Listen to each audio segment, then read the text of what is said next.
then it comes to Ambat Rambabu గారి head. Otherwise, it's 41 year notice వరకే పరిమితం అవుతుంది, if I'm not wrong. Venkateswara గారు, సో చాలా అంశాలు మధుసూదన్ రెడ్డి గారు మాట్లాడారు పవన్ కళ్యాణ్ గారి కోసం. మరి మీరు ఆ పార్టీయే కాబట్టి మీరే స్పందించాలి దాన్ని. ఎక్కడా కూడా ఏనాడు కూడా జనసేన పార్టీ కాపుల పార్టీని మేము చెప్పలా. అది ప్రజలందరూ తెలుసు, మధుసూదన్ రెడ్డి గారు కూడా తెలుసు. ఇవాళ మాట్లాడాలని మాట్లాడితే మేమేం చేస్తాం దానికి? ఇక్కడ మనం రాజకీయాల గురించి మాట్లాడేటప్పుడు నేను చెప్పేది కదన్నా, పవన్ కళ్యాణ్ గారు చెప్పింది, పవన్ కళ్యాణ్ గారు చెప్పింది. మీరు పార్టీనా?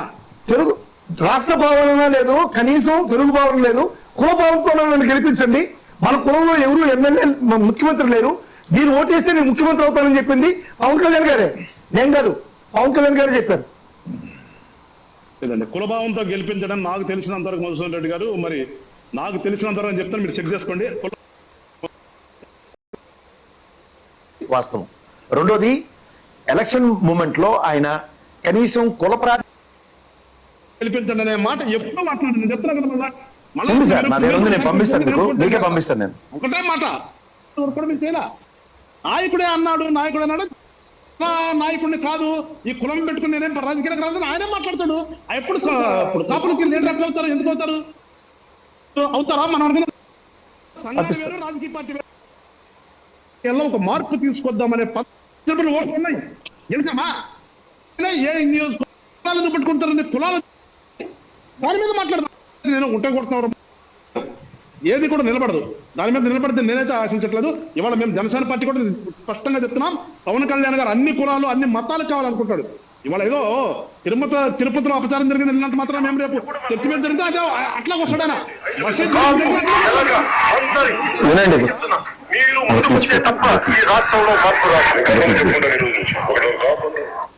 ఆంధ్రప్రదేశ్ రాష్ట్రంలో రాజకీయాల్లో కులం ఊసి తెచ్చింది ఎవరు? ఎప్పుడు మా కులం నుంచి ముఖ్యమంత్రి అవ్వలేదు. మీరు ఓటేయండి, అయి చూపిస్తారు. కాపు తెలగ అందరి పరిచయలకి చెప్తున్నా, మీరు ముందుకొస్తే తప్ప ఈ రాష్ట్రంలో మార్పు రాదు. గర్వంగా చెప్పుకుంటాను ఈ రోజు నుంచి.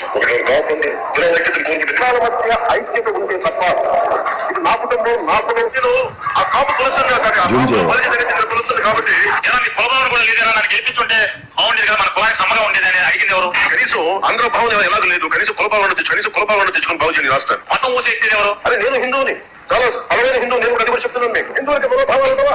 ముస్లింస్ ని ఇస్లాం సమాజాన్ని చూసి నేర్చుకోండి. వాళ్ళు అల్లా అంటే ఆగిపోతారు, మనం గోవిందాల్లో ఆగం. మనం ఆంధ్రప్రదేశ్ రాష్ట్రంలో రాజకీయాల్లో కులం ఊసి తెచ్చింది ఎవరు? ఎప్పుడు మా కులం నుంచి ముఖ్యమంత్రి అవ్వలేదు. మీరు ఓటేయండి, అయి చూపిస్తారు. కాపు తెలగ అందరి పరిచయలకి చెప్తున్నా, మీరు ముందుకొస్తే తప్ప ఈ రాష్ట్రంలో మార్పు రాదు. గర్వంగా చెప్పుకుంటాను ఈ రోజు నుంచి.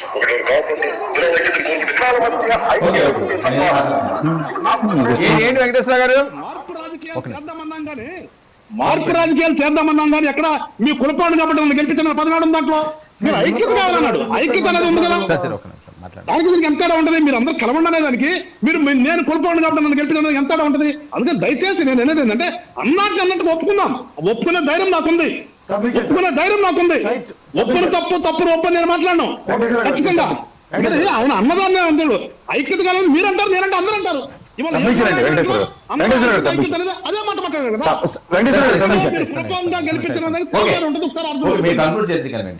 చిన్న సబ్మిషన్ ఉన్నాడు.